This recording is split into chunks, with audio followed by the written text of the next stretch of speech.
ঢাকায় রাস্তায় রহস্যজনক গর্ত নিয়ে যা জানা গেল।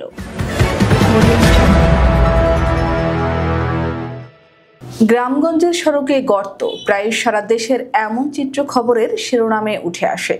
এবার সেই তালিকায় যুক্ত হলো রাজধানী ঢাকা। আর এ খবর ছড়িয়ে পড়তেই অনেক মানুষ কৌতূহলবশত সেখানে জড়ো হচ্ছেন।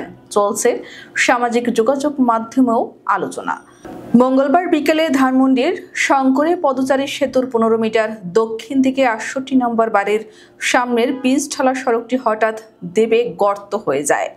এরপর থেকে ওই রাস্তায় যান চলাচল বন্ধ রয়েছে। ঢাকা দক্ষিণ সিটি কর্পোরেশনের সংশ্লিষ্ট বিভাগের প্রকৌশলীরা জানিয়েছেন, সম্প্রতি ডিপিডিসি মাটির নিচ দিয়ে বিদ্যুতের কাজ করার সময় হয়তো ঠিকভাবে মেরামত করেনি, এজন্য হঠাৎ রাস্তা দেবে গেছে। যে জায়গায় দেবে গর্ত হয়ে গেছে সেখানে ঢাকা ওয়াসার পানি সরবরাহের লাইনটি ক্ষতিগ্রস্ত হয়েছে বলে সিটি কর্পোরেশনের কর্মকর্তারা ধারণা করছেন।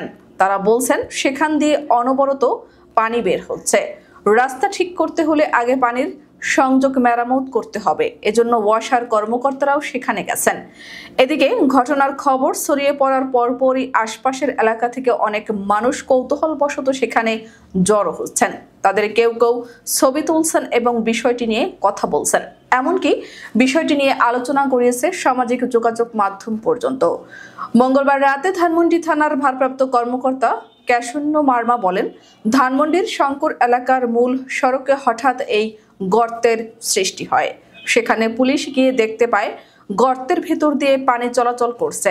গর্তের ভেতরে বিদ্যুৎ লাইন সহ অন্যান্য সংযোগ লাইনও দেখা গেছে। তিনি আরো বলেন, সম্ভবত নিচ দিয়ে পানি চলাচলের কারণে মাটি সরে গিয়ে সড়ক দেবে গেছে। এ বিষয়ে প্রকৌশল বিশেষজ্ঞরা বিস্তারিত ব্যাখ্যা দিতে পারবেন। এ বিষয়ে গতকাল রাতে ঢাকা দক্ষিণ সিটির অঞ্চল 1-এর নির্বাহী প্রকৌশলী সাইফুল ইসলাম জয় গণমাধ্যমকে বলেন, সড়কের যে পাশে গর্ত হয়েছে সেই পাশ হয়ে যান চলাচল বন্ধ রয়েছে, তবে অন্য পাশ দিয়ে যান চলাচল করছে। তিনি আরো বলেন, আগে ভেতরের পানির সংযোগ পথ ঠিক করতে হবে। এটি ঠিক করতে ওয়াসার লোকজন ইতিমধ্যেই ঘটনাস্থলে পৌঁছেছেন। সড়ক ঠিক করতে যেসব সামগ্রী লাগবে তার সবই তারা সেখানে নিয়ে এসেছেন। যত দ্রুত সম্ভব তারা সড়ক সচল করার চেষ্টা করছেন।